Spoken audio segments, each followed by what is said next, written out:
Hello everybody, we're going to get started in just a minute. Just want to say hello to all the viewers. We're going to switch over. We've got Fazri on the line with us right now. Just wanted to say hi. What's up, Bohemian and DJ Inkle? Subadia.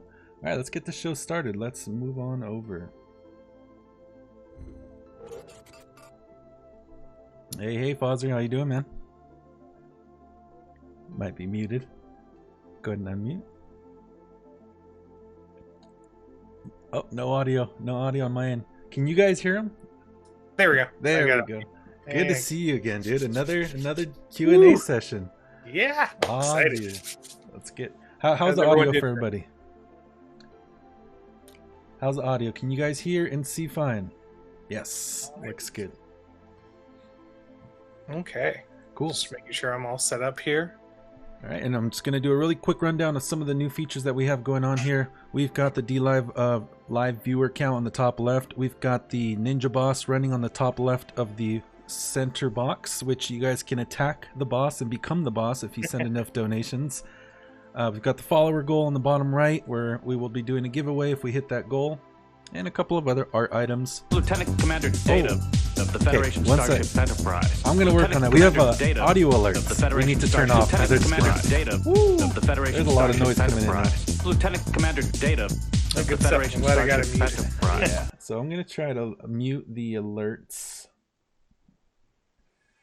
But let's get started. Great. Well, thanks, guys. First off, I just want to say what an amazing end to our Star Trek event. Absolutely phenomenal how well this went. We're happy. Our partners are happy. We grew the user base. We got a lot more interest and eyeballs in the game. And now we have Star Trek ships that are going to live on the blockchain for eternity.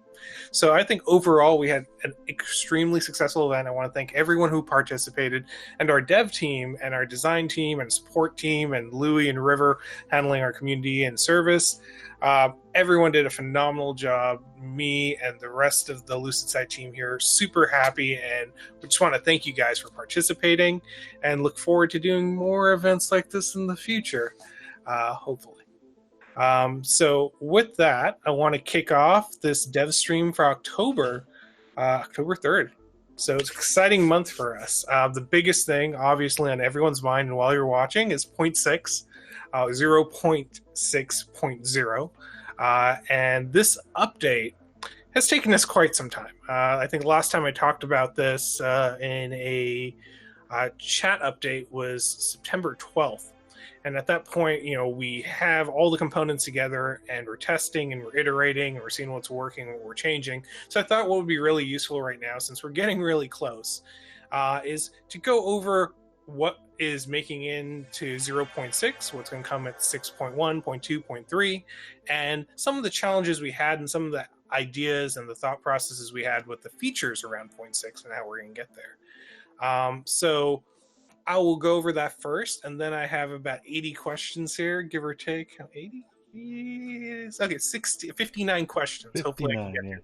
I'm hoping most of my conversation will cover it, but we'll get through as many questions as we can, and anything we can't get to, we'll type up responses and have that posted for you guys. Sound good?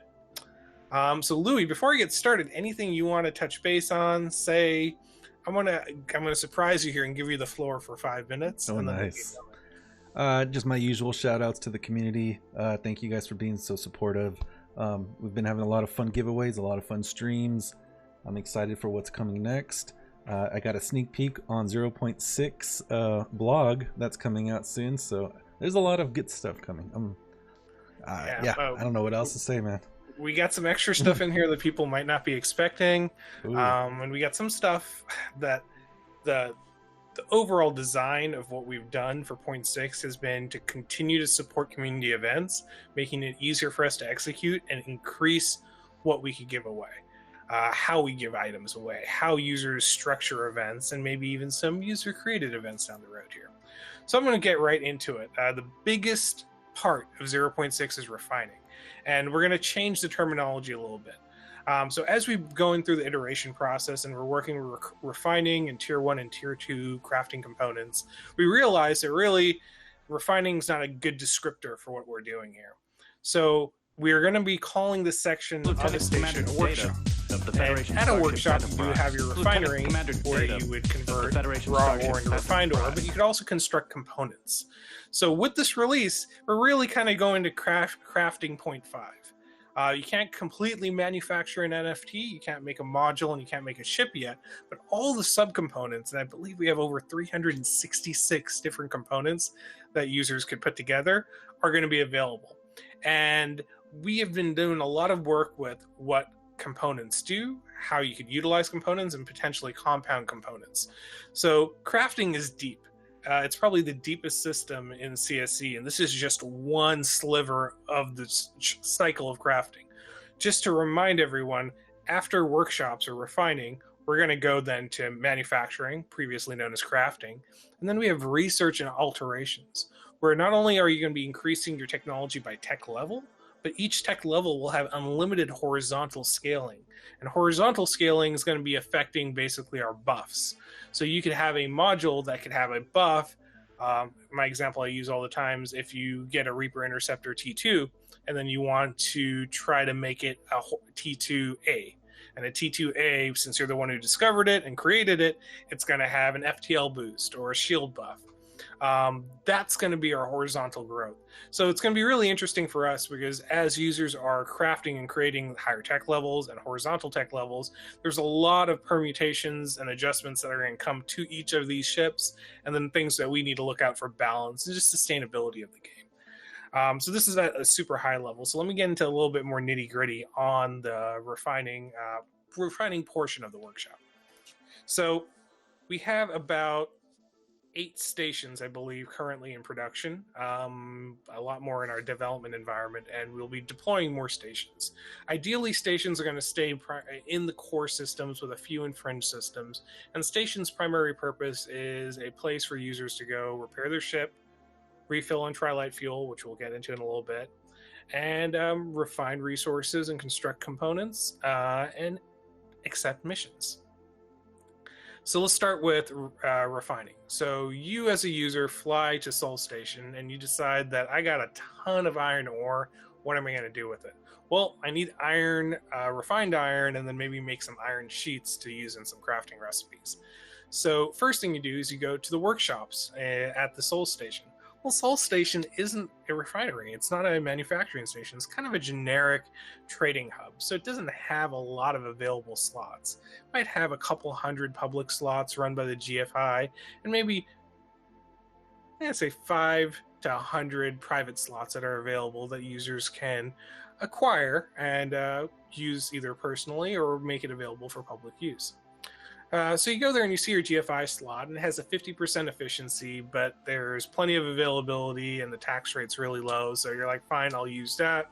You'd take your raw iron ore, you'd put it into this refinery. It would tell you what your expected output is based on the efficiency and settings of the refinery in that workshop. And you could start the refining process. It'll bring up a timer telling you when it'll be complete. You leave, come back. It could be in 5 minutes, could be in 5 hours, depending on the quantity. And you come back and collect your resources. So now you have refined iron. What's the next step? Well, you need to bring that back into your workshop. And you're going to bring that back in your workshop because you want to make some iron plate or steel plate. So you're going to make some steel plate. You put in all the refined iron you have, and instantly you see the output's going to be steel plate. Well, what if you want to make a different type of item? What if there's something else? Like maybe you want energized steel plate or crystallized steel plate. Well, this is where you start combining either other raw materials or refined materials or components, and you'll start seeing different outputs populating. So there are recipes, and most of the recipes will be discovered pretty quickly, and I'd expect a wiki up relatively fast on all the different permutations, and some of them might be more difficult to find, and some of them might change as the game goes on. I have to always remind everyone we're at 0.6 of a 1.0 cycle, and we've done a lot of testing and changed our minds several times with the refining system, and we will continue to do so to ensure, one, the game is fair and well balanced, and two, there's economic integrity as we're moving through it. So that's the main plan with refining. So at that point, you refine, you got your steel plates. Well, now what do I do with my steel plates? Well, at this point, you could use them to craft other components, or you hold on to them and wait for manufacturing to come up. The one very usable component that's going to be available for everyone to craft is going to be Trilite Concentrate Fuel, TCF. You've seen the bar on your UI for months now. It's been empty. We've talked about it before. Well, this is going to tie directly into our jump drive system. So jump drives are finally going to be enabled for general use, and jump drives will have a cost associated based primarily on the distance you're going to travel. How far you could jump your ship depends on modules you have. Micro jump drives have a less than a light year distance, so they work great for inter-system jumps, but you can't really get anywhere far. Capital jump drives will get you 20 light years. Whenever you make a jump, both micro, local, or interstellar, there is a 10-minute cooldown window. Right now, this is flat for all jump drives. We expect this to become variable depending on quality. The amount of fuel used for jumping is derived based on the size of your ship. So a ship will have a base that will cost you 500 Trilite Concentrate Fuel, and then the weight of the cargo you have in there. So for example, if we took the Sigma Battlecruiser and fully loaded it out and tried to make a 50 light year jump, that could cost us upwards to, I think when we calculated, 200,000 Trilite fuel. Now, the Trilite fuel bar only holds 2,000, so how does that work? Well, the Trilite fuel bar is meant so commanders could have some quantity of fuel with them at all times to interact with in ways that we'll get into in future updates. But right now, your primary use case is going to be to use that Trilite fuel to jump your ship. Well, in an empty shuttle, you could jump around for quite a bit with 2,000 fuel. And even in Intrepid or Corsair, lightly loaded, you still have that option to jump around. But once you start getting to a Vulcan Harvester fully decked out, fully loaded down with ore, this starts getting pretty expensive, and you don't have 2,000 fuel is not going to be enough for you to allow you to make that jump. So this is where you need fuel canisters. Fuel canisters will be available for sale for GFC at any GFI station. But at the same time, users can craft GFC. Trilite Concentrate Fuel Canisters. The recipe for that, which I'll give for you guys now, is going to be actually Trilite. You will need Trilite Shard. To make one Trilite Shard takes 4 Trilite. And then it will take a second material called Diamond Sheet, or Diamond Concentrate Sheet. I need to look this up. Should have probably had it handy. This material is what makes the container that will hold the fuel. When you put those materials together, it'll create 10 Trilite fuel canisters. So that's a total of 20,000 fuel units. So it's not that much in turn. Like 200,000 sounds like a lot, but real quickly you could see, yeah, I could craft quite a bit as long as I have Trilite. It is a high ratio of Trilite, refined Trilite to Trilite fuel canisters, but that's why there's always the purchase option from any GFI station to refill your canisters. Basically, canisters are consumable. You can consume one with the right-click menu. When you do that, it'll fill up your bar to your max potential. So if your potential is 2,000 units and you have 0 units and you use a canister, you'll raise to 2,000. If you have 1,000 units already and you use a canister, it'll go to 3,000, but it won't let you consume any more than that. So that is Trilite fuel canisters. It's basically going to help you fast travel throughout the game with some limitations. And we'll have some other uses for Trilite fuel that we'll talk about as we start rolling out over this 0.6 cycle. Primarily, things that we're looking to do right now is balance out jump gate usage and encourage more users to use the FTL travel system to move cargo around. I think moving equipment around this universe is a big part of the game. So that's Tri-Light Fuel and the jump drive updates that we have coming up. And quick question. The next thing I wanted to talk about was ship bonuses. So this is something we've talked about for a while. I'm happy to say that the functionality is going in on 0.6. In terms of final balance and final modifications for all the ships, they'll come out during the 6 series. So at this point, I wanted to go over what the bonuses are and how they affect the game, mainly because we're changing it from the current bonus system that we have. So bonuses, there's several different bonuses ships could have, and the first one would be a damage bonus. Bonuses will always now be applied to modules. They're never applied to base ship stats. So a damage bonus will increase the damage dealt by a weapon module by X%. So if it's a missile, it'll increase the damage dealt per missile. If it's a beam, it'll increase the overall damage dealt for that beam during its duration. If it's a projectile, damage per projectile. Another bonus that's available now is damage power. What this does is it reduces the base and draw power by an X%. So both damage and damage power are bonuses you might see on combat ships. Ships that might be better off to tackle pirates in the deep space, fight drone nests, destroyers, reapers, things along those lines. Next bonus is cargo. So cargo bonus will now increase the percentage cargo modules augment your cargo. So if a cargo module is adding 100 units of cargo to your ship, you have a 20% ship bonus because you're flying a transport ship like a Packer. Then it's going to increase your increase that module out capacity to 120. Defense increases your total armor and total shield HP by X%. Defense power reduces base power and draw power for shields and armor modules by X%.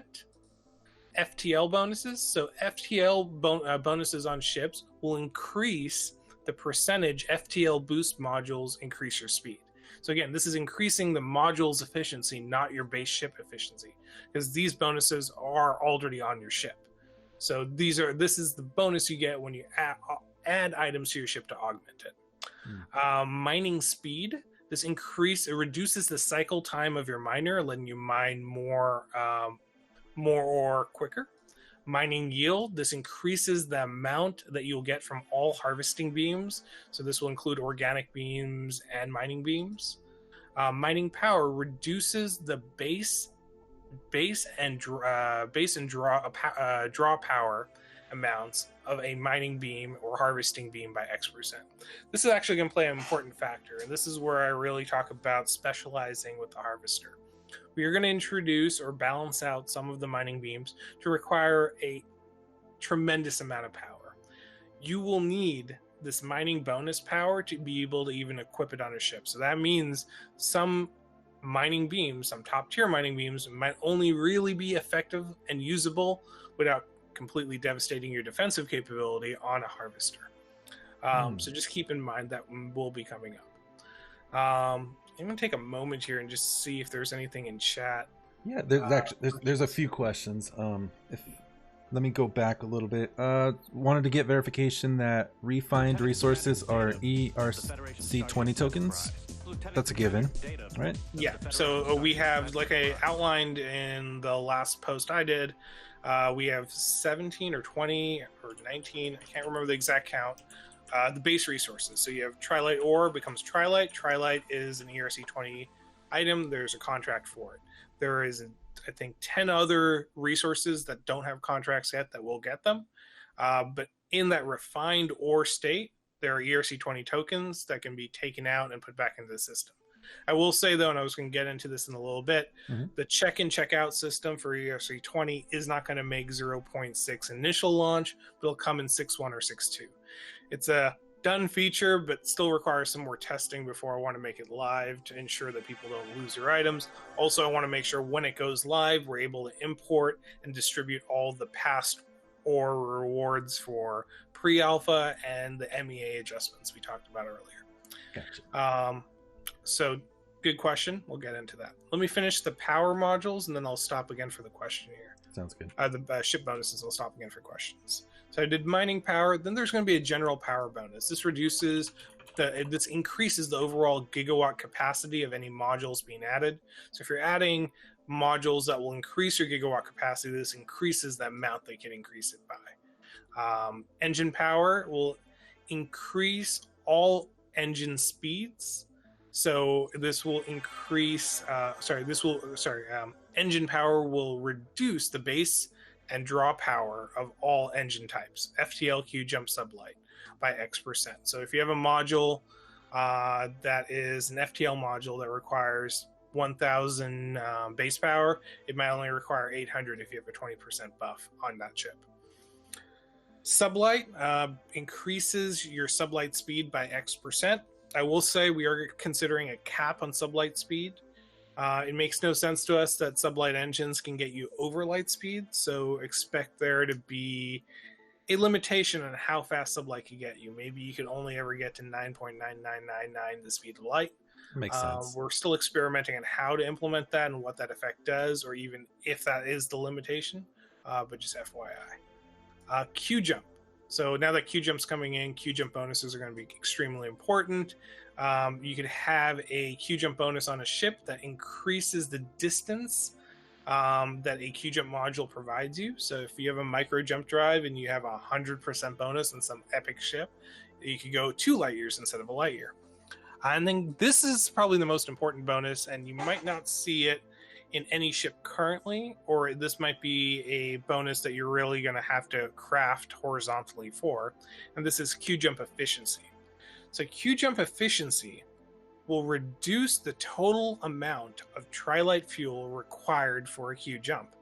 This becomes extremely valuable for setting up quick and efficient trade routes. If you really want to start moving cargo, as we now expand into 40 plus systems, and you need to get supplies to the new Borg Collective Station out in Deep Fringe, well, they might not want to wait 36 hours for a round trip. They might want to Q jump back and forth to bring these urgent supplies. Having a player that has a strong Q jump efficiency module might just be a game changer. This could be a fundamental changer for the gameplay. Sounds like there's lag. Let's stop for a second there. Yeah, maybe let them catch up a little bit. I'm not seeing any lag indicators. Ooh, somebody just took down the ninja boss. Bohemian, congratulations. You are the new ninja boss. Which is fitting because I think he's one of our first streamers that implemented that game, the little mini game. Awesome. Yeah, there's some lag. Are you guys getting stuttering, or is it that it just has to buffer? I see the buffering going on right now.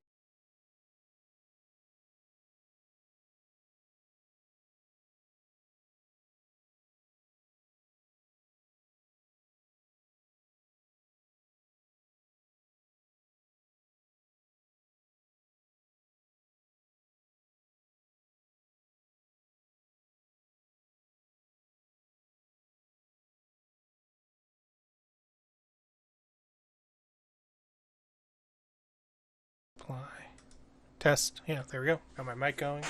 Hey, look, is it working? Is this good? Can you hear me?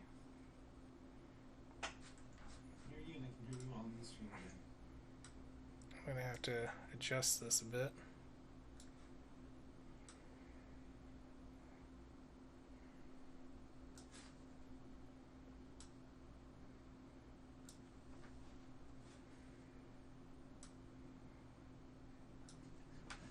All right, how's that work, guys? Yes, I'm hosting. Exciting times. So I'm hosting my G chat with Bitcoin. I think Bitcoin, you should be able to talk too, right? 1 second. I need to turn on your audio output. Audio, desktop audio. Test. Hold on 1 second. Try now. Hey guys, this is Louie. Let me know if you hear me. I see you transmitting.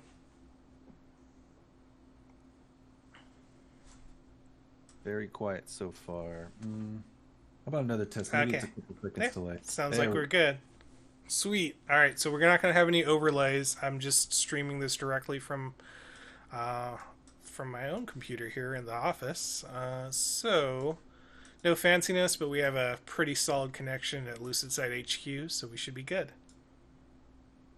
Everyone hear me okay? Transmitting good? Looks good. All right, let's keep going. All right, where did I leave off? What was the last thing you guys heard before it got quiet and messed up?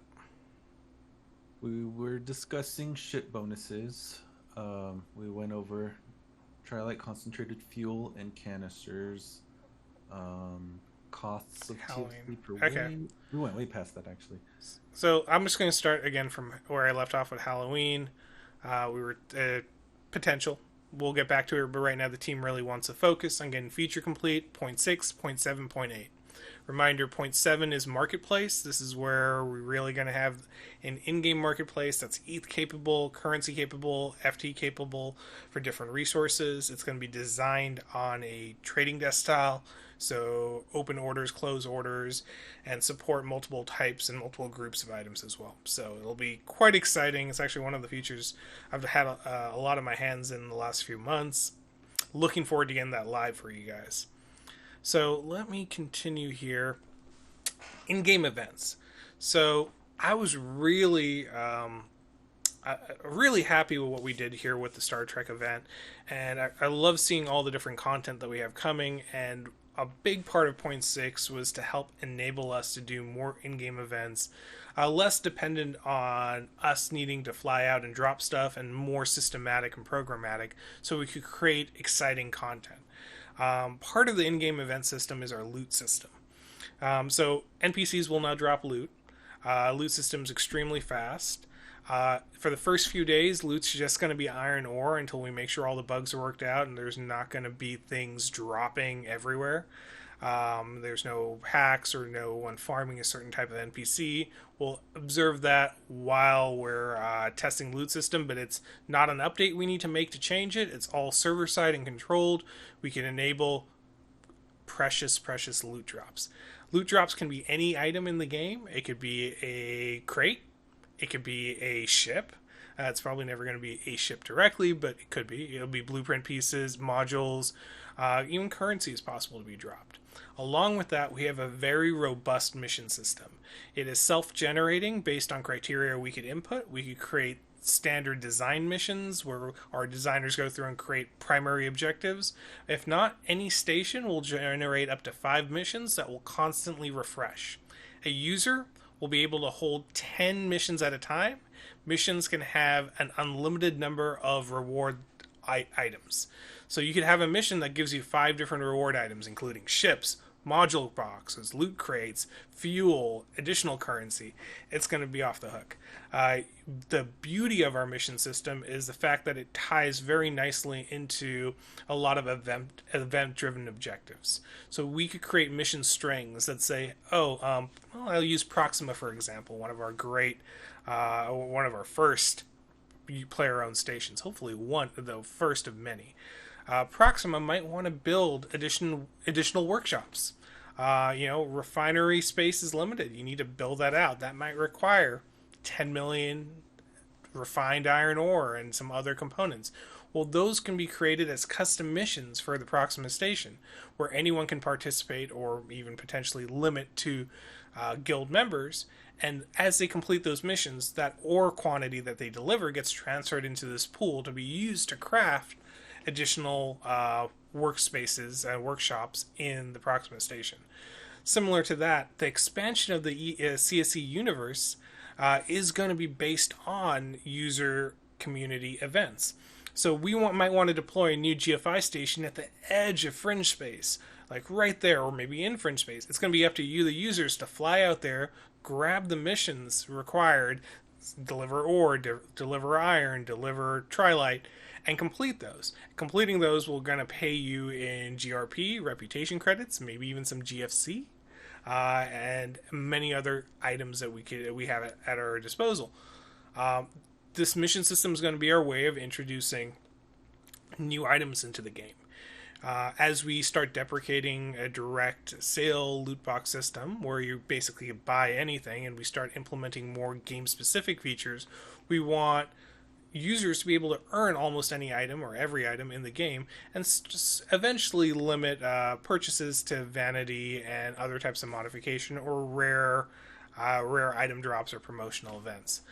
This will give a great playing field for everyone, plus really increases the value proposition of early adopters. You guys are here early, you're supporting, you got a bunch of items, it gives you a little bit of a leg up as we continue playing the game. So this is going to be exciting, and I am a huge fan of our current mission system just for the flexibility it's going to give us. So you guys will have a lot to do. We're going to be able to introduce a lot of weekly, even daily content, and enjoy. It's probably one of the best features of 0.6, along with refining. But missions will give you things to do. Yep. In missions, we have 2 primary mission types that we'll launch with, which a third coming pretty shortly, somewhere in the 6 series. First is going to be delivery. Simple enough. It says you need to deliver this quantity of item to this station. In the current version, it's not going to generate that item. So it might say you need to deliver 1 million tons of Trilite ore to Proxima Station. At that point, it's your responsibility to collect the ore and deliver it. Some missions can have time limits. It'll say you have 48 hours, 72 hours, a month to complete. If at that point you're not done, the mission disappears and you lose your opportunity to get it. Missions that require you to go hunt and destroy, kill this NPC, go find this NPC, work in 2 ways. One, it's find 15 drones and kill them, and then report back to receive your reward, or go to the specific location where we believe drones are, and that might trigger a drone spawn in random locations throughout the universe. Users can complete missions together. Mission credits given on a single shot. So if your mission is destroy a dreadnought and you're able to participate in a 12-man dreadnought battle, and you hit the dreadnought one time, or at least a percentage of damage, I think we came up with some minimal percentage, you will get credit for that, and that'll complete your mission. There are some limitations and bugs in the mission system. I'm just going to make aware right now. If you get a mission saying you need to destroy 5 ships and at this location, you go to that location and you destroy 4 ships and the 5th one destroys you, you pretty much failed the mission. You could try to come back to that location, but it's not going to respawn those ships. You could try to find a ship of that type someplace else and still get the credit. But at that point, you're better off canceling the mission and trying to go for another one. Missions are constantly refreshing. We're going to have a very aggressive refresh rate. It could be, right now in testing, we do anywhere from 2 minutes to 10 seconds. But we'll probably make it more around a couple hours. So every 4 to 5 hours, 6 hours, you could check back for new missions. The type of rewards and missions generate are also programmatic. So you could check back, and maybe there's a mission that will give you an MP destroyer. They'll be few and far between, extremely rare, extremely difficult to complete, but you could grab that mission. You're limited to 10 missions at a time. That means you could grab all the great missions that are all really difficult, and you could keep them as long as they don't have an expiration time limit, but you cannot accept any more missions.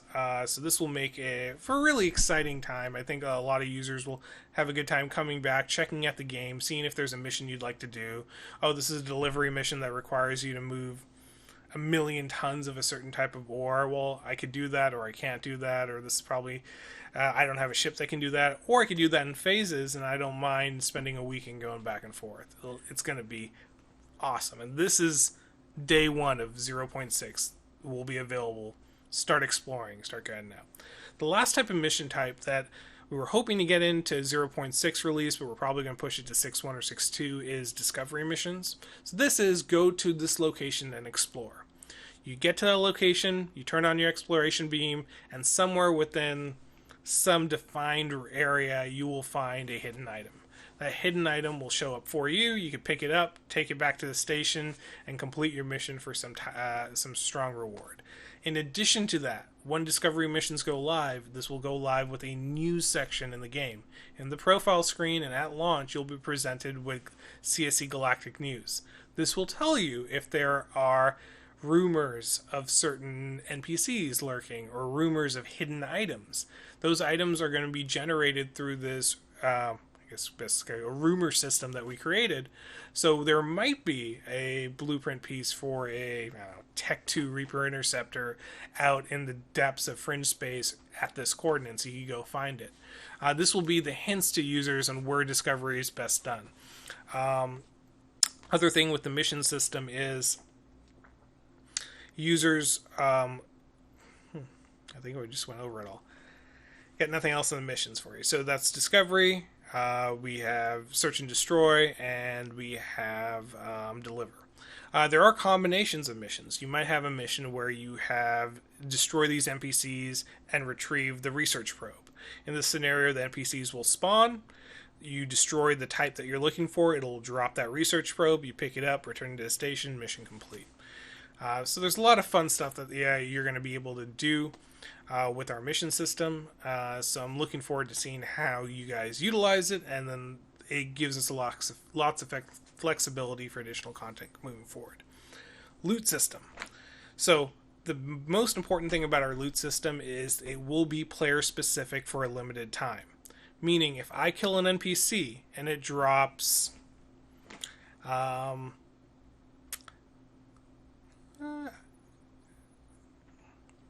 what's a good thing to drop? System Shredder. It drops a T3 System Shredder. It shows up in a green container. That green container is visible only to the person who spawned it, who killed that NPC for the first hour. After that, after the first hour, any other player flying through that area will see that container. Once that container is picked up, that item goes to whoever picked it up. After 3 hours, just like normal containers, they're all swept away and you lose out. So if you're in the middle of a battle and you get destroyed, but you did kill some of the NPCs, you return to that location and that loot is there for you. It is specific to you for the first hour. So it'll be exciting. I see some questions coming in there. Yeah, really good questions. Let me see here. I'm going to stop for a second. Is there going to be PvP bounties? No PvP bounties on this first version, but something we're looking into. It's going to be more part of the clan system that's probably going to come in post 0.8. Let's get the core features in.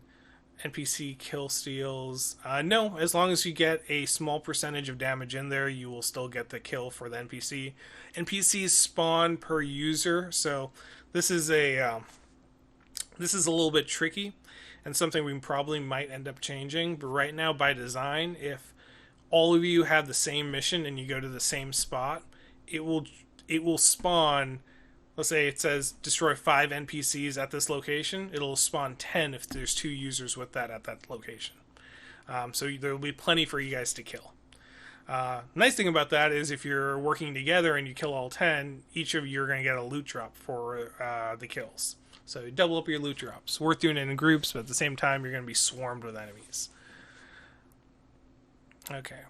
Loot sniping is not possible because NPCs are limited. NPC loot's limited to you for 1 hour. No other user will be able to see it. Only you can see it. After an hour, they can pick it up. Yes. Awesome. Can we make Rio NPCs so he gets some frustration on that? Okay. Fun times.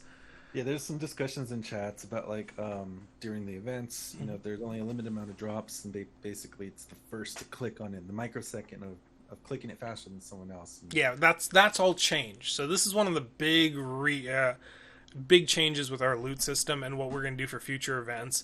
Event loot is now going to be player specific. So awesome. If you earned it through whatever criteria, it only shows up for you for that first hour. After that, it's fair game for anyone.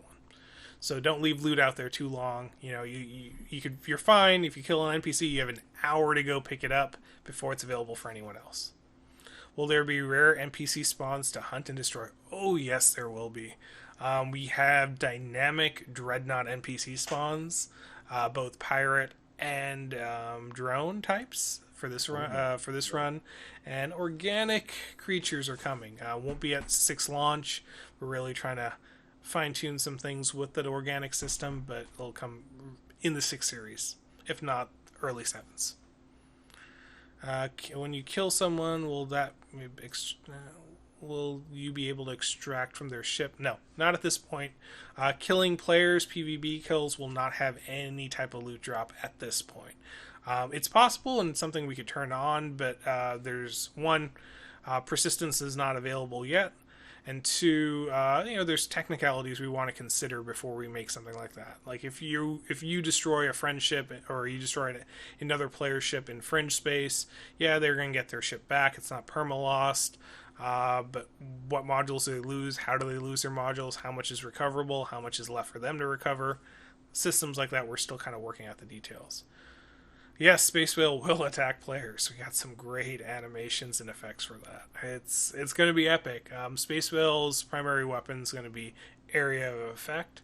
AoE, as I mentioned in our last update, was something we were shooting for 0.6. It's going to be a little delayed till probably after the middle update of 0.6. Before 0.7, though. Let's see. All right, so I'm going to get back to this because there's still a lot more I need to cover. Some missions, APIs. I talked about this a little bit, but it might have been dropped off with the previous stream. For APIs, we will be releasing public APIs that give you full access to all items on-chain and off-chain. So users could create tools around that to monitor economic activity, track down their own items. This has been delayed because we wanted it at the launch of 0.6, but this is going to be probably 6.1, 6.2, 6.3, somewhere along there. FTL and speed disruption. So this has been implemented partly in the current builds that you guys have, but we've refined it quite a bit in the coming builds. So trapping players and NPCs using FTL disruption and speed disruption will work. Right now, the only speed disruption weapon in the game is the tractor beam from the Star Trek series. So clearly there will be some new speed disruption weapons coming into play. Specific modules for ships. Harvester, Night Saber, Frost Saber, and Dar, the DAP Radar promotional ship. Those will be coming in 6.1.6.2. Just wrapping up some art that we needed for the icons and final testing of functionality, but those are really close to go, good to go. I don't expect 0.6 to be delayed much longer. It probably a couple days at most. Really, we're like on our 4th or 5th QA cycle. So as soon as that's solid, I want to release 0.6 and we'll get these other features coming in. Fix the manual button. Yes, that will be fixed.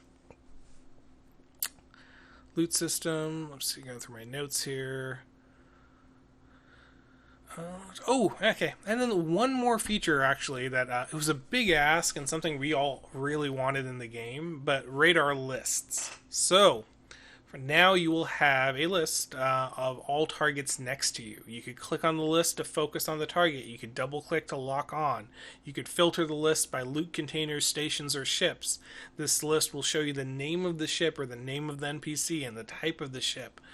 So this is going to make it a lot easier than a little blip on your radar and then having to turn your camera to try to find. You don't need to target a person to see who they are. So this targeting list is now going to be available in launch of 0.6. So super excited to get that into your hands. There's a lot of other like little features throughout the game that we've added, fixed, updated, improved. A lot of under the hood changes again, more fixes to the NPC system to reduce desync and make it more reliable. And then loot is probably the most exciting part of that. I think that's basically it for my updates right now, so we could jump into questions. If there's anything that you guys want specifically to answer right now. If not, I'm just going to start grabbing questions. Please let me know if Bitcoin, let me know if there's any questions that come up you want me to answer. One, Super Crypto Bros, when will ablative armor mods be implemented? Series 3. Take a look there. We have some really cool art for ablative armor and partial armor modifications to this ship. I can't wait to see them. Most ships will be able to run with some ablative armor there. Be exciting. Did we go over hanger modules? Go over hanger modules? Or did we? I'm just trying to recall. Yeah, we did. Yeah, okay. So, let's jump in here. So, where shall we start here? So I'm going to start with the first question here from Mist. Currently, there's some imbalance in all types of modules. Yes. More scenarios of imbalance. How important is module/slip balance to CSC team? Extremely important. It's not something that we talk about every day, and we have multiple designers. We actually have, happy to announce, we have a brand new designer starting later this next week. We got him from Zynga. He's going to bring a lot of strong design talent and experience to the CSC team and really help us flush out the game. So, CSC teams continue to expand. We're investing heavily to get talent and continue to grow. So excited to bring him aboard, and we'll announce and introduce him to you guys once we get started. So yes, design's extremely important. Balance is extremely important. It's a lot of work and a lot of iteration, a lot of tests, but we're making it happen. Is there concern with buffering and nerfing items that affects market value of the item too much? Balance. So this is something I've said in every stream, and I continue to say in our posts. It's really hard to judge market value of any item in CSC because of the fact that a lot of the item's stats are in flux. You'll always know if something says this is the best mining laser you could have, and it says this is a basic mining laser. A basic is never going to be better than the best. You'll know that as a fact. And I think that's the best way to look at the value of an item for early adopter trading. The specifics, we have to have the ability to adjust, change, and balance. The game will not sustain if we are draconian and say, nope, this is how it's going to be. I don't care if the game economy crashes. We will make change when appropriate, but we'll always be very thoughtful on our changes, especially after we pass 1.0. Past 1.0, we're really considering most of these most of our modules get locked in. And you could look historically at most MMOs. Yeah, they balance and nerf items, but the rate they balance and nerf items, it's a handful of items throughout the history of the game that really get nerfed, usually when an exploit or something changes in the game. Buff the cannons. Oh, you gotta buff the cannons. No. Yes, more power to the cannons. Oh, gosh. That photonic cannon's lethal. It's probably going to get a little bit of a debuff, but we'll wait until we get a little bit more testing in there. When will we start seeing balance updates? Again, this is all missed. I should have probably jumped around a bit, but I'll jump around after this. Constantly, we make updates internally and test on dev. When we feel it's worth moving to live, we do so. Sometimes we do so without saying anything and just kind of see how it plays out. We get a lot of stats from the game, and we utilize that to make decisions. Data-driven design. But honestly, we're focused on feature development right now. Let's get past 0.8, where all the major features are in. We still have a ton of UI work, even on the 0.6. None of the UI really, I feel, is completely 100% done or even 50% done. It's placeholder. It'll get the job done. It'll give you guys something decent to look at, but we're going to go through a full revamp, and a lot of that needs to happen post 0.8. I think 0.9 and 1.0 is going to be a lot of polish and a lot of balance. Debuff confirmed. There we go. Let's see here.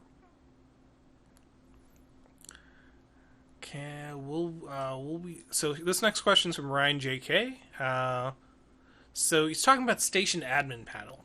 So the station admin panel really only affects one station right now, which is Proxima. I know it was originally sold to Coco, one of our biggest players, and he has since then broken it up into pieces that other users have now access to the stations, and those access cards will have access to panels. This really ties into our overall clan and user ownership design, where users are going to be able to build their own stations, outposts, refining, research facilities, and all those other items. And with that, users will need to have panels to manage station-specific resources.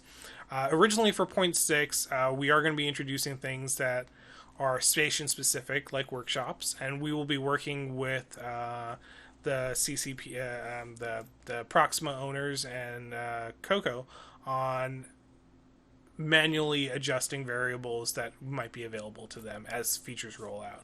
Eventually, I'm hoping post 0.8 or maybe somewhere in 0.7 really, because that's when Marketplace kicks in.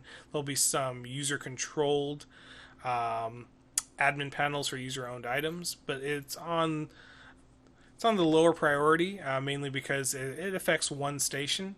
but it is very important before 1.0 for us. So please don't take it as we're not considered about concerned about that. We want to make sure it's done right, and you guys have adequate access.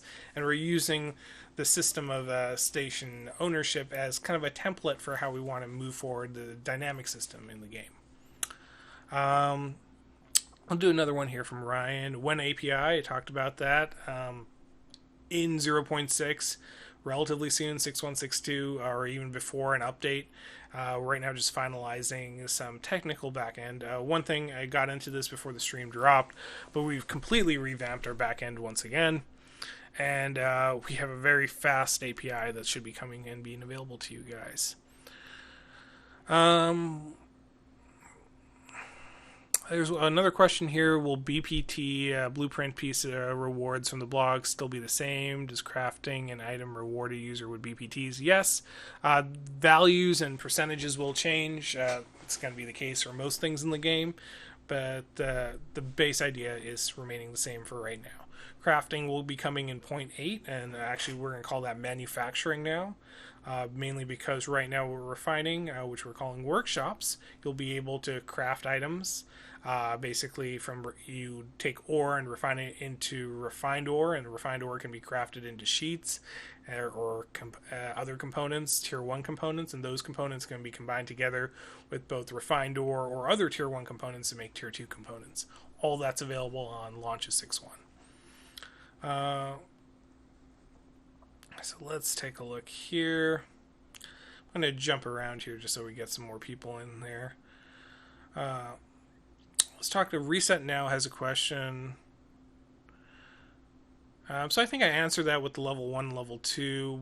Will refining allow for refined resources, or will you be able to refine crafted resources level 1, level 2? So yes, refining is basically the act of raw to refined, and then crafting basically happens in a workshop using the same previous refining interface to create items.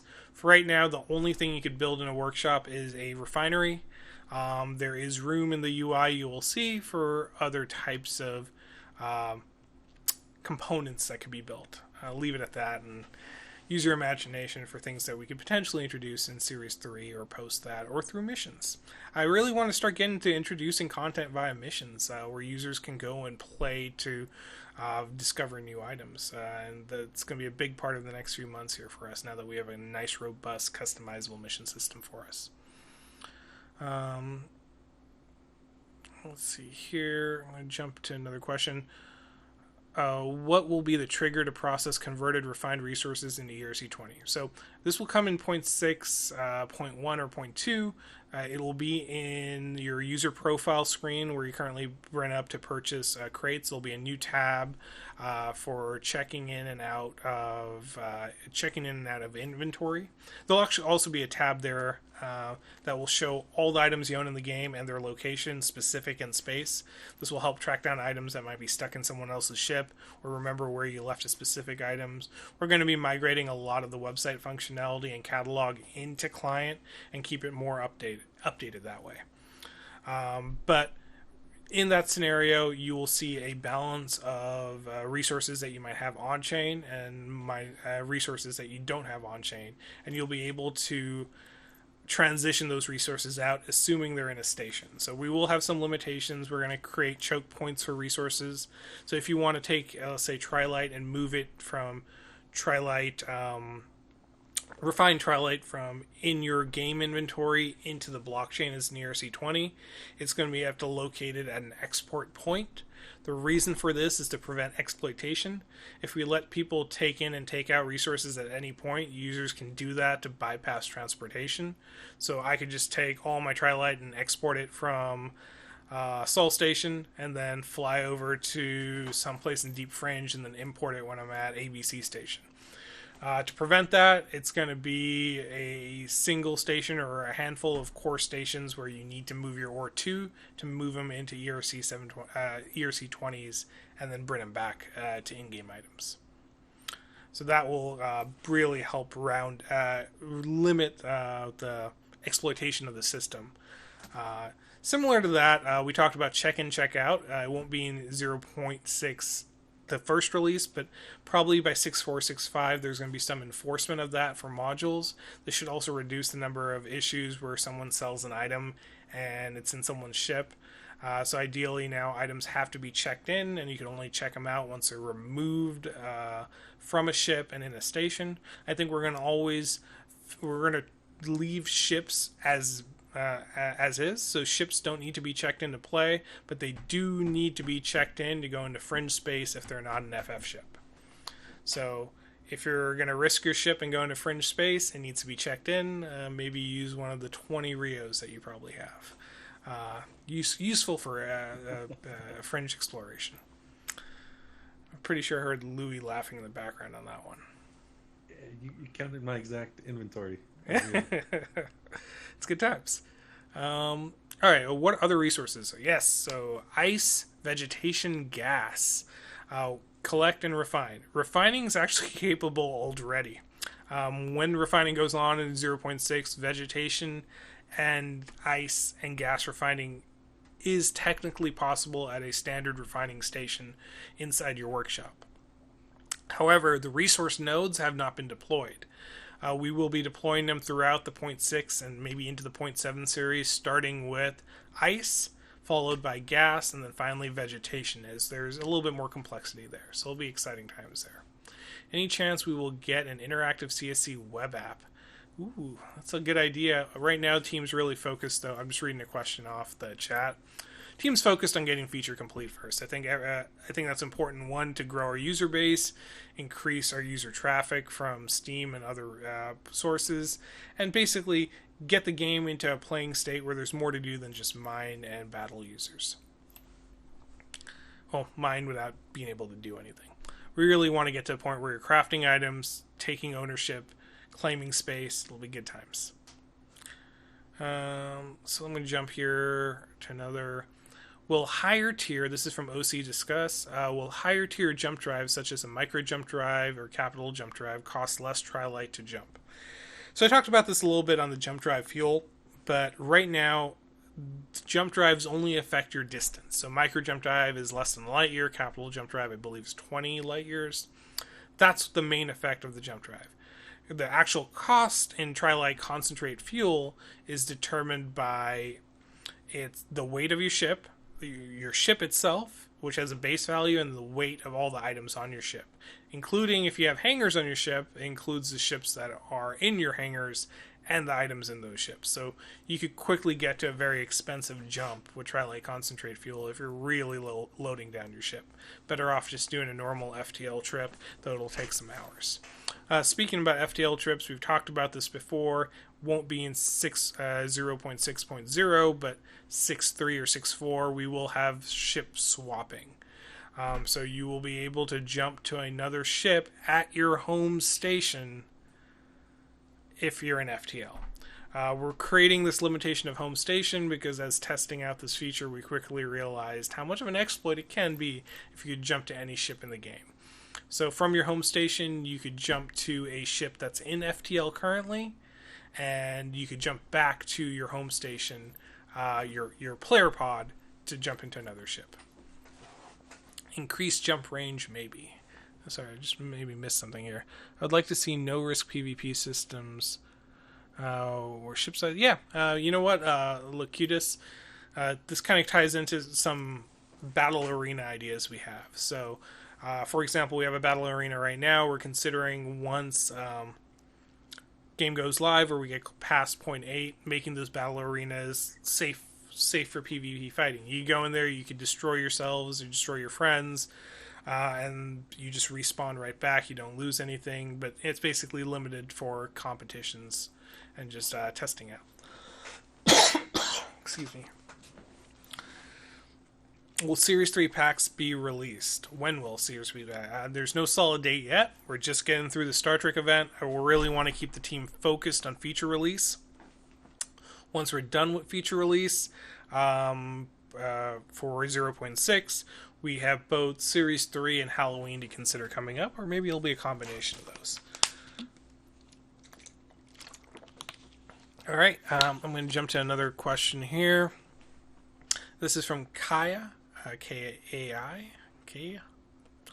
Assuming the game will have a rebalance at some point, have you thought about how to fairly compensate players for nerfing items? So this kind of goes back to what we talked about earlier. Like, game's going to be rebalanced. It's going to be constantly rebalanced, especially at 1.0.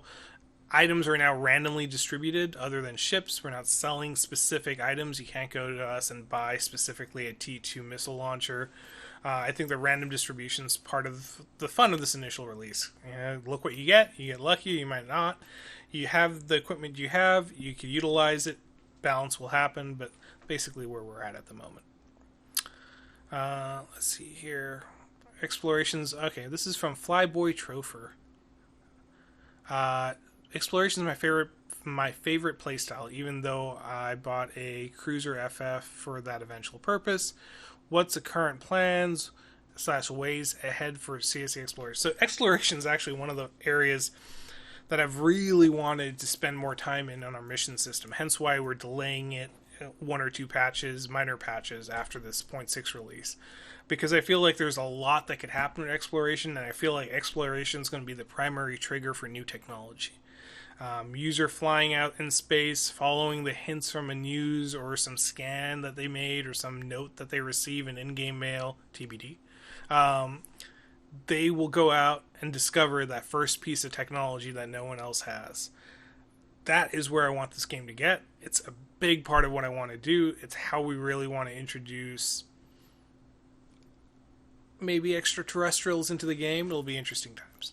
So this is exploration is definitely not off our radar. It's, I think, a big part of this game experience, especially as we start increasing systems. Right now we're at 40.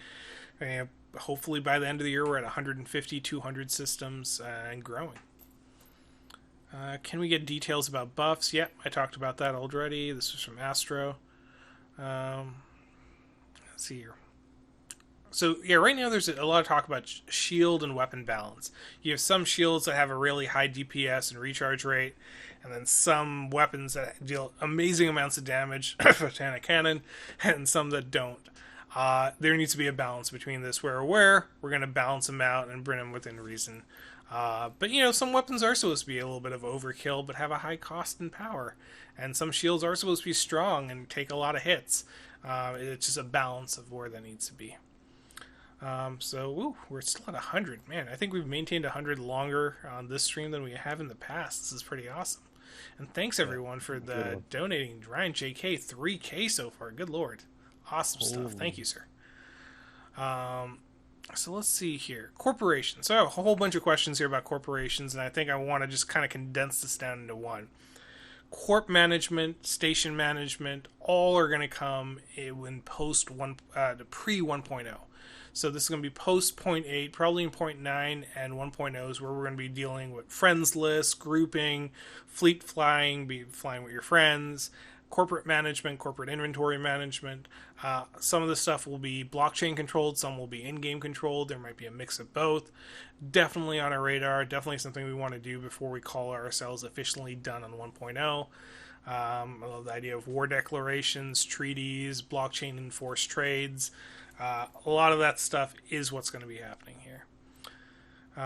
So next thing, what are we going to do here? We are killing it on DLive.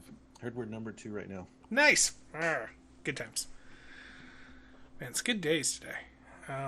By the way, guys, I've been super quiet in chat and in streams for the last 3 or 4 weeks. Just super hyper focused with the team right now in this 0.6. I wanted to be very involved because primarily on the mission system and the stuff we're doing for Marketplace on 0.7. So, you know, I'll pop in and hopefully get to pop in more like I used to do once we get 0.6 live, but I really want to make sure we hit this. I don't want this to drag on much longer. I want a quality release, and I'm really looking forward to some of the interesting features we have coming out here. So there's a question about renewable insurance for ships. We have not made a announceable decision on that. We're still playtesting some ideas in our dev environment. Any chance that we'll be able to stack modules and hangars? Yes, it's actually possible now, but there's a UI there's a UI issue we need to consider when we talk about stack modules. Sorry, I keep looking this way. It's because I have my video window there, so I'm going to change the position here. When you stack NFTs, you might want to pull out a specific one. Like, I want to pull out this specific NFT, or I want to sell this specific NFT. We actually dealt with this already in our marketplace design, how we want to tackle it. So users could say, oh, I want to buy a T1 Reaper. They could just find a stack of T1 Reapers, but then maybe a user's looking for a specific one. Then they could somehow separate that out and say, okay, this is the one I want. That's a challenge with working with NFTs versus FTs, and we've given this a lot of thought on how to proceed. And a lot of our UI, like I said, is still very placeholder, engineer implemented, basic art, needs improvement. It's going to be coming. Question here, another one from Cyberground. Any plans to add additional tabs to station cargo, module ships, sorted? Yes, absolutely. You will see, I don't know if those changes are in 0.6. There is some coming, yes. I don't know exactly what you're talking about, absolutely. Especially as we're getting to more and more modules, organization is going to be key. Let's go back down here. Next question. Right now, if you slipstream too fast through space, asteroid fields won't render because you're going too fast. Is this deliberate choice, or is this just engine limitation? It's not deliberate, not engine limitation, it's just optimization. Our process of loading up items and rendering it is basic, to say the least. Much we could do to improve it. We know how to improve it, just not on our priority list until we get feature complete. Will you be making changes to the log? Yes. Oh, so many changes I want to make to the log. Add more features and customizability to be able to search it. So there's a lot I want to do to that. But again, prioritizing core features first, and then we'll go through optimizations. A lot of this stuff we're not going to see till we're done with 0.8. So just fair warning. So there's a technical question about ray tracing and lighting, and what lighting methods do we use in the game. So we use deferred rendering. We use Unity. We're using Unity 2018 right now for the game. We do not use bake lighting. Everything's real-time deferred. And we do use... we actually don't do too much other than the native real-time ray tracing. There is optimizations across the board we need to make to our rendering engine, both to make things look better and make things more optimal, especially when you have a lot of players on the ship. Any chance of deploying and throwing out decoys to play? Yes, actually. Yeah, there is. Good times. Can we get the OG Star Trek radar ping option? Probably can't. We were limited to the event for some of that stuff, other than the modules you own and you can use, but we'll consider it. So jumping back to the question sheet here. Let's see.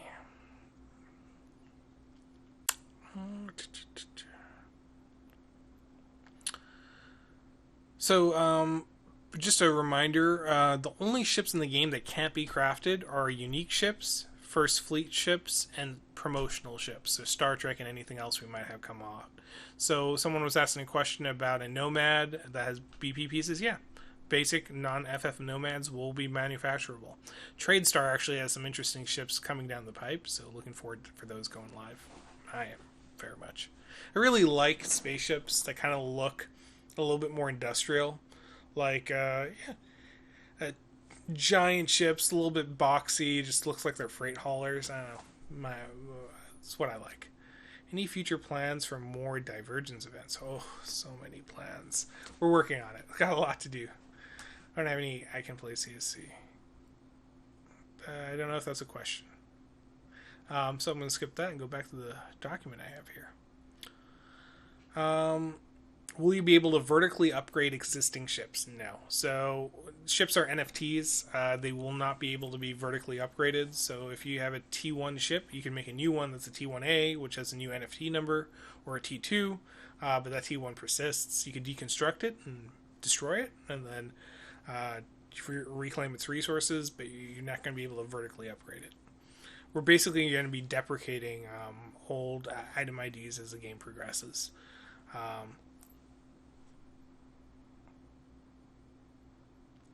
So, you said about a month ago had recently finalized real world sizes for ships and will be posting soon. Yes, we still owe banana comparisons for all our ships. Reminded our production team about that. Art's been focused and production's been focused on this 0.6 release, trying to limit distractions, but we will get that out probably after we get 0.6 live, but it'll be fun. Fixing issues with beams. This has been one of my my pet peeves with the build process so far. I know we see the beam weapons. I understand and we know the problems. I see them every time I'm doing testing with the game. They will be addressed, hopefully addressed soon in one of our minor updates. They're still broken in the versions I've looked on 0.6, at least some aspects of them. Sometimes beams going through ships or not reaching ships completely, but they should be an easy fix, and we'll get the team on that. Deconstruction of modules coming in 0.8 with crafting. Someone mail bananas to the office. Oh god, please don't mail bananas to the office. No, I'm kind of hungry right now. I could use a banana, but no, please don't send me bananas. Well, that's basically it. I'm going to go back through. I didn't answer all of them because some things were just duplicates. OC discuss. Will marketplace support bundled listings? Yes and no. Probably not the initial version. We were really focused on treating items as commodity listings, so you'd be looking for a specific item. So not like buying a group of items, at least in the first version of the marketplace. TBD on that, because we have some features that are in work that might resolve that. Just don't want to get ahead of myself here.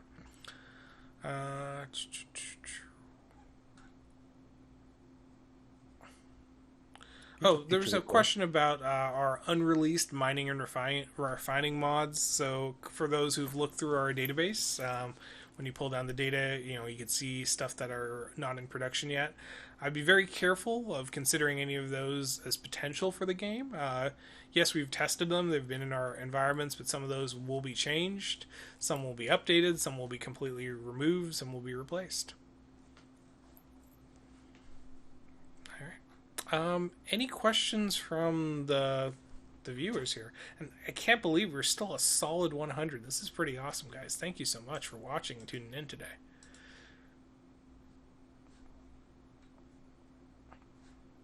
I have a question I'm interested in. And I think we talked about this earlier. There was a feature request to kind of filter out damage inside the log when mining. So when we're mining around NPC belts, the attackers will basically take up the majority of the log, and then you lose track of the resources. Yeah. Unfortunately, that will not be in 0.6. Something we can keep in mind. It's a small feature to add, but I'm really trying to keep the team from digressing. I really want to focus on big core features. Let's get them all in there. We'll get you guys playing with them, and then we'll start going back and making these minor updates. We'll get item updates like this once in a while as we're spreading through the features, but really I want to be feature focused. Want this game to be feature complete this year, and I want this game to be ready to complete the economic loop that we have envisioned for.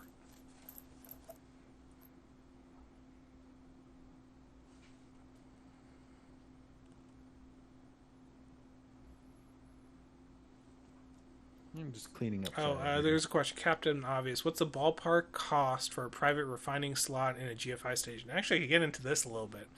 So, reset on refining slots. They're now workshops. You'll be able to purchase a private workshop pretty much at any station. Every user will have the option to buy one. It will be for GRP, in-game currency. So that means you could purchase one at Sol, you could purchase one at almost every station. Question mark still on Proxima. Got to talk to Proxima and their station owners and figure out exactly how we're going to work those details out. But for sure at Sol Station and other GFI controlled stations, there will be refining slots available. Private refining slots are just used by you and aren't available to other users. Public refining slots, availability of those will vary depending on the station type. Example, Sol Station might have 100, but a refining station might have 1,000 available. Those can be purchased. Those will be for GFC. and maybe sometimes GRP. We'll see. We're working on that, but mainly they're going to be GFC purchasable. They will be sold in order. So the first person who buys one will get Workshop 1, Workshop 2, Workshop 3. Those workshops are accessible via a access card that is an NFT that is generated when you purchase it. So if you purchase the first Sol Station workshop, that it creates I think it's going to be item ID. It's not in the 9000 series. I can't remember the exact one, but it'll create a NFT workshop access card. That card will have metadata that is associated with the station that was created at, and will let the holder of that item, doesn't matter if it's with you at the station or at another station on the other side of the galaxy, as long as you're the owner of that item, you'll have access to that refining slot. You can put modules in there, you could customize it, you can make the changes and adjustments. That workshop is yours. In that workshop, you'll have a refinery that you could work with, and then you have the ability to make that refinery appear public. Why this is important is refineries have some limitations, or the workshops have some limitations. So workshop has 4 slots. Those 4 slots are used with raw or refined items. Most of our recipes right now are 2 items. So at most you create 2 different items at once. So if a recipe is asking for trilite and iron to make an item, you can put trilite and iron in there and it'll start making that item. Once you run it, you can't use that slot for potentially hours. So you have 2 choices here. One, ferry your items to another station to use another private slot that you bought for GRP, or use a public refining slot available at that station that's run by GFC or the station owners, or use a private slot that's created by another user. And that private slot might have a tax rate. That tax rate is a percentage of raw resources. But why would you pay raw resources when you could use your own or use the stations? Well, most GFI refining slots will have a 50 to 60% efficiency. So it's not really that efficient. Private slots, depending on modules and the settings that the user uses when they customize those modules, so they'll build out a refinery, and then they have to adjust values to try to get to optimal, could be 70 or 80%. Maybe someday someone will get to 90 or 100% refining. At that point, they have the secret sauce for making very effective refiners. They know what components they need. They know how to set it up. Now they could put that up, make it publicly available, set a tax rate. Even if it's 10 or 15%, you're still getting way more than a public refiner, or even maybe your own private refiner. So that's refining and, well, I guess workshop in a nutshell. This is the first component, is going to be this refinery. New components are coming in. So that hopefully answers that last question. The workshop system is something we've really considered, and one big thing is we wanted to make ownership an NFT, and an NFT that's tradable, but at the same time, we wanted to do it in a way where we wouldn't have, down the road, a million different stations with a million different refineries. Shouldn't be a million different NFT IDs. In our new scenario, it's one NFT ID that has metadata related to the system. Will refining be tuned by recipe? No. Right now, it's optimal for all recipes or not optimal for all recipes. So basically, it's your components that you put together in your refinery will affect the tuning values. So you might figure out this is the tuning value, great for your setup, but as soon as you add or change a component, the optimal will change. Are we looking at corporations similar to business models? I don't know what that means. Corporations similar to business models. Maybe Noob, can you rephrase? Day 1 in-game marketplace will be available to use ETH. Not DAI, not WETH, ETH.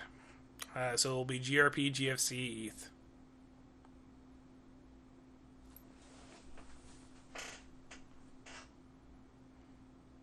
Any other questions? I'm just looking at Discord chat. Do you have anything for me, Louis? I'm giving it a read right now. Who's got the secret sauce? Recipes for refining. We have a sheet, right, that we shared that does a little bit of refinement recipes. Well, maybe not recipes. How easy will it be able to convert GRP to ETH? Mm. I mean, if you use GRP to, say, buy a specialty item at a station, maybe a mission says, bring me 1,000,000 GRP, and I'll give you this brand new state-of-the-art cloaking weapon. Well, then, mint it, check it out, sell it, or sell it in-game. That's basically going to be the flow. Will the workshop be placed on auction or directly sold? They will be directly sold. So it'll be through station UI. You'll have to dock at the station. You'll have a UI to purchase. They'll be purchasable for GFC or private for GRP. And first come, first serve. To put the brakes on it and prevent anyone from just buying up all the workshops on day one, we're probably going to go premium pricing depending on the location of the station. So don't expect Sol Station to have cheap workshops. But you can go out deep into space and get cheaper ones. And 2, we're probably not going to release all the workshops day one. Might release a handful at a time just to give everyone a chance to know it exists. And then we'll announce the time and drop it at that time. We might consider some type of auction system for it, but really, first run, we're going to keep it simple. First come, first serve. What's the plan for planets, vegetation mining, I assume, anything else? So there was a picture I posted in chat probably a couple months back now of me flying a carrier over the surface of a planet. I'll leave it at that. We have some pretty exciting ideas for, let's call Season 2 of CSC or Version 2. But that's a ways ago. We have enough work to do right now just to get Version 1 up. But I would love to see planets as their own area. Consider flying to Venus right now. Imagine being able to right-click and enter orbit, and then you see the ship fly in, and then you load into a fully procedural planet that you could land. I mean, now I'm getting to the, Star Citizen world here, but someday. That'd be amazing. I'd love to achieve that. I'd love to be Star Citizen with a $200 million game. Soon.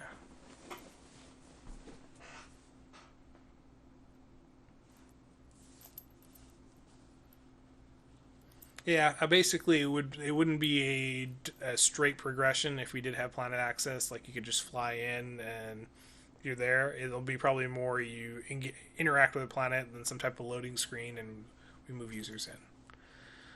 The GRP we earn from missions is not worth anything outside the game, as in we can't take it out in ETH. No in-game currency can be taken out in ETH. Even GFC is a single transactional currency.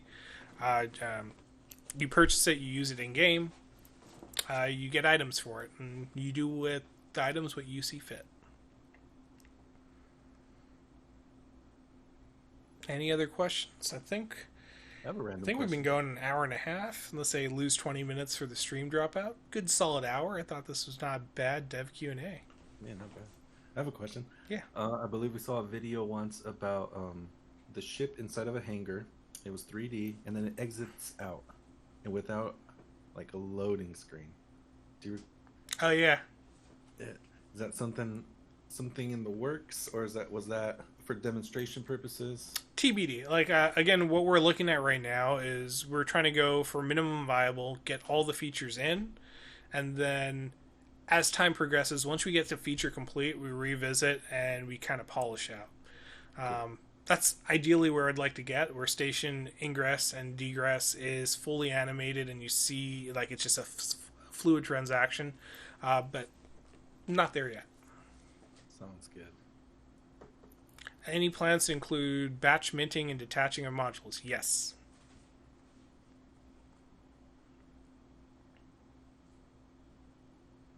Any other questions? Reducing the cost is difficult, mainly because we try to average out to what our costs are going to be, usually a little bit higher.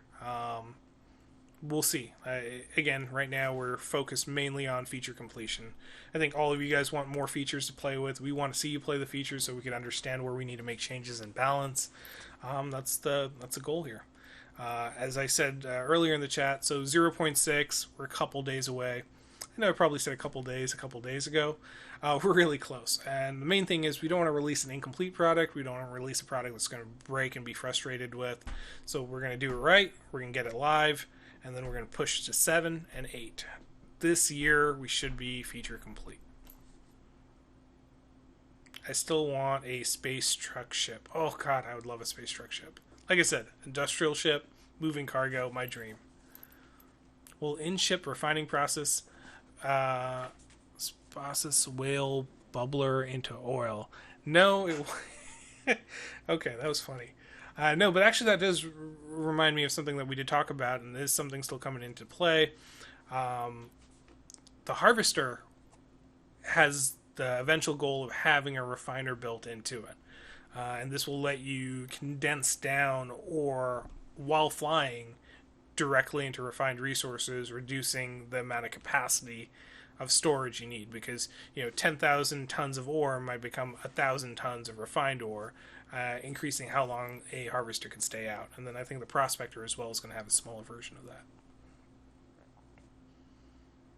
Ooh, SpaceX theme ship. If you know Elon Musk, let me know. Would love to have that. Can I have a lunar lander? I don't know if anyone actually owns the rights to the lunar lander, but that would be cool. Alright. I think that's it for today. Bitcoin, any other questions? Or Louis?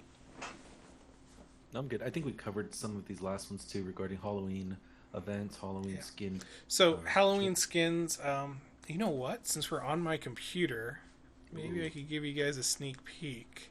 Oh, you guys like this one. Let's see here. My art team hates when I do this, so I apologize right now. But just some rough concepts we had the other day for Halloween.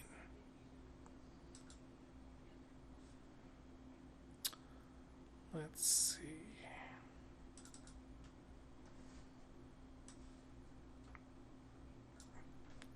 Give you guys a little peek of some of the ideas that we had for Halloween 2019.